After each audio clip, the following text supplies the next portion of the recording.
Hay diferentes facetas y aristas a través de los cuales se puede conocer a una persona, un personaje. Y una de ellas es no solamente su poesía, como en el caso de Iván Oñate, de su obra poética. Yo me quedo con El hacha enterrada, la verdad, pero hay muchas otras obras de las que podríamos hablar. Pero Iván Oñate desenvuelve su vida no solamente escribiendo, sino también enseñando.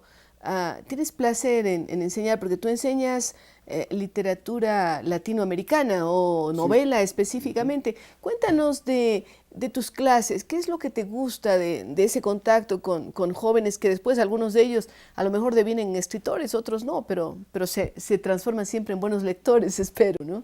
Bueno, me ha dado la alegría de enseñar dos cosas que me encantan. Por un lado, Sí. la literatura, que es de la lectura, pero yo centro más los estudios en la novelística, ¿no? Y en la semiótica, porque soy semiólogo y doy semiótica Tienes justamente. un doctorado en semiótica. Exactamente, en Autónoma de Barcelona estudié yo en los años muy bonitos, en los años 80 justamente en España, ¿no? Bueno, en Barcelona. Los estudiantes, si es verdad, cuando estaba más joven, decía, era como una piedra de Sísifo que uno tiene que cargar, ¿no? La enseñanza, porque uno quiere ser Y poeta vuelves a uno quiere subir. ser poeta maldito, quiere ir a Europa, quiere irse en un yate, quiere hacer aventuras, ¿me entiendes, no? Y tenía que ir con el yugo de las clases todos los Porque días. también hay que vivir, ¿no? Hay que vivir. Y hay que mantener la familia. Pero un día descubrí algo muy lindo. Sucede que en la Universidad Central, en la Escuela de Literatura, que es uno de las, eso es sin demagogia, cuando hacen las pruebas de las universidades, la especialización, la De carrera que literatura. mejor calificaciones tiene a nivel nacional en todas las universidades, es la mía. O sea, los alumnos míos, ¿no? Qué En bueno. literatura y Sano orgullo. en lenguaje y literatura, ¿no? Sano orgullo. Bueno, ¿qué pasó? Que gracias a la amistad con escritores, por ejemplo, ha venido a mi escuela humildemente, sin un real, porque ellos quieren, porque les trae su embajada, Jorge Edwards, por ejemplo, ¿no? Chileno. Escármeta, José Ovejero de España, de México algunos, ¿no? O sea, la Marcela Serrano también estuvo acá. Qué Sí, bien. bueno, entonces, porque tú eres serrano, ¿no? Por eso me acordé. Sí, y además he entrevistado a Marcela Serrano en Bolivia. Y me gusta, leo prácticamente todo lo que escribe Marcela Y Serrano. muy simpática. Hasta muy sus historias de mujeres, ¿no? Creo que es uno de los últimos libros. Bueno, entonces, descubrí eso, ¿no? O sea, El el gusto que uno por... tiene que ser humilde también, ¿no? Tiene que ser humilde y eso le enseñan los jóvenes, le enseñan los alumnos, porque hay algo inobjetable, que uno va avanzando con edad y cuando uno es joven es bello, insolente, es todo. Y la vejez necesariamente nos vuelve el otro lado. Más tranquilos, Más más tranquilos, más reflexivos. humildes y bueno, y encuentras ese lado Y entonces social, encontraste ¿no? el placer de dictar clases. De enseñar, De de enseñar. conversar. He roto mucho los moldes, ¿no? Me estaba yendo del tema. Lo más lindo es cuando se va la gente y me dicen, Iván, te felicito, qué hermoso grupo de muchachos tienes. Porque todos intervienen, preguntan. ¿Y sabes por qué es? Porque yo cometí un gravísimo pecado que es hacerles leer.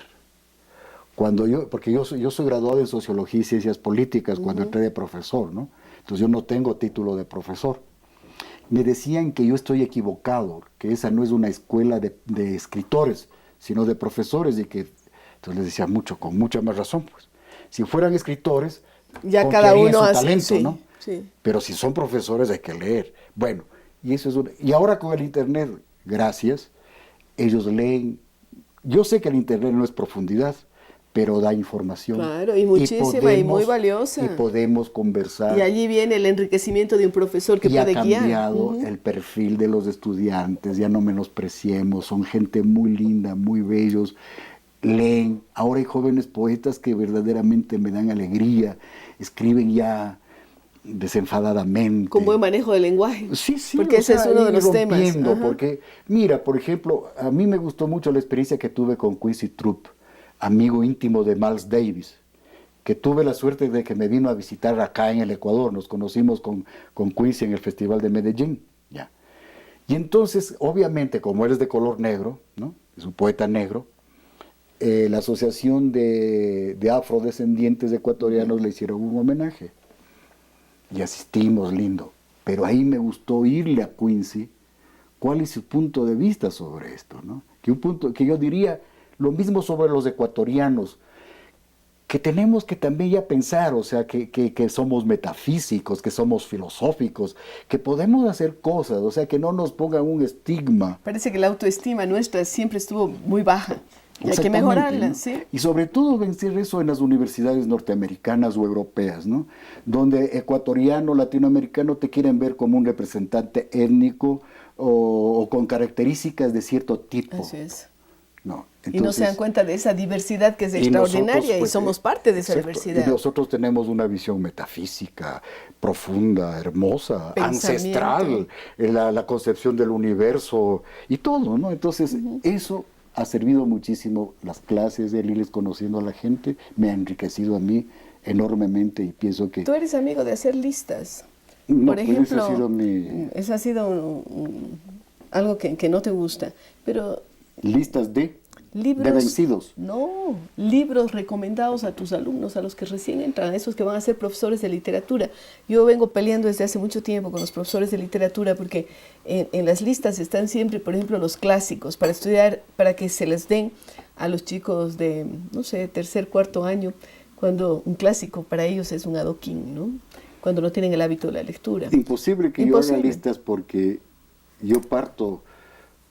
Me llamaron del Ministerio de Educación alguna vez y eso sirvió mi respuesta. Y ahí metí la pata y por eso tuve que ir, porque me dice, le digo además, no quería yo ir a una entrevista, algo en el ministerio. Entonces digo, no, porque además la literatura no se enseña. Entonces me dicen, justamente eso queremos, ¿no? Entonces claro, eso es lo que yo quería. Es que es un gravísimo error ese concepto de creer que se enseña la literatura. Es como creer que se puede enseñar cómo es estar enamorado. La vida. Yeah. ¿Cómo es el placer, un orgasmo? No, tienes que vivirlo. Y solamente la literatura se la puede es vivir. Por eso es que yo he puesto énfasis en leer, ¿no? Y no leer en orden alfabético. Por eso yo llamo la lista de vencidos. Porque es esa lista donde íbamos de pequeñitos a ver y nos obligaban a estirar los pies y ver, quién estaba arriba y o justo abajo. la vena se nos hinchaba y nuestro nombre justamente estaba en la lista de los vencidos, que es lo que acabo de venir en la evaluación de la universidad este rato. Sí, pero no queremos hablar de ese tipo de listas. Yo pensaba más bien en que si alguien te pide sugerencias de lecturas, por supuesto ahí van a estar Borges, y van a estar Bukowski, y van a estar, pero ¿qué otros pondrías de literatura universal?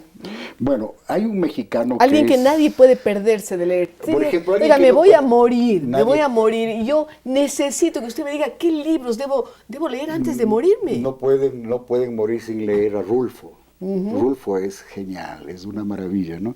Y notado tanto que ya jóvenes, lo llamas como Pedro Páramo. Y he notado que los jovencitos, como los chicos que se dedican al cine, eso, están recuperándolo, porque es un gran narrador. Entonces, a Rulfo tienes que leerle. ¿A quién más no puedes perderte? Bueno, Hemingway, Rulfo, y uno que no hay cómo perderse, pero si es que uno es humano, Luis Ferdinand Céline, con un libro que es El viaje al fondo de la noche, ¿no? No has mencionado mujeres escritoras, excepto que alguna vez te visitó Marcela Serrano. ¿Qué pasa? ¿No te gusta lo que escriben las mujeres? No, me encanta. Pero porque las mujeres, cuando escriben como mujeres, Yuna Barnes. Yuna Barnes. ¿Por qué haces esa salvedad? Mujeres que escriben como mujeres. Porque entiendo bastante la cuestión de género. ¿Ya? ¿No? En la universidad hicimos un proyecto, cambiamos eso, ¿no? Y un poco, bueno, con toda esta historia de George Sand y todo, ¿no? Un poco los estereotipos. Asumiendo personalidad que no. Los estereotipos de la mujer en la escritura, ¿no? Excelente, o sea, se ha ganado terreno y todo, ¿no? Pero la literatura no es ni étnica, ni de género, ni, ¿me entiendes? Es literatura. Y una mujer que escribe como mujer es Yuna Barnes, ¿no? El bosque de la noche, que es una sutileza. Sin que te diga el problema de género, uno siente la diferencia. ¿Y qué dices de las del boom, de la Isabel Allende? De la propia Marcela, De la Marcela, o de Rosa Montero en España. Lamentablemente de ellas es muy, el comercio las devora. Por eso es lo que te digo, o sea, el estereotipo. O sea, Escribir el para vender. Hay una estructura androcéntrica del mercado y androcéntrica de la fama literaria, ¿no? Entonces, claro, los nichos del feminismo, los nichos. No estoy en contra.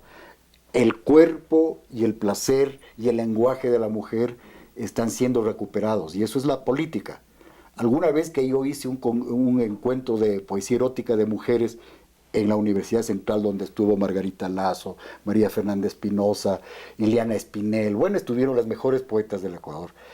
Gente de izquierda me criticó. No voy a decir las palabras, pero dijeron que Oñate está haciendo poesía de ni sé qué, en vez de dedicarse a la política, por ejemplo, con el Plan Colombia. Felizmente las mujeres escribieron una carta, estaba Sheila Bravo también, que falleció, y escribieron una carta donde dijeron: la política para una mujer en este momento es nuestro cuerpo y nuestro lenguaje.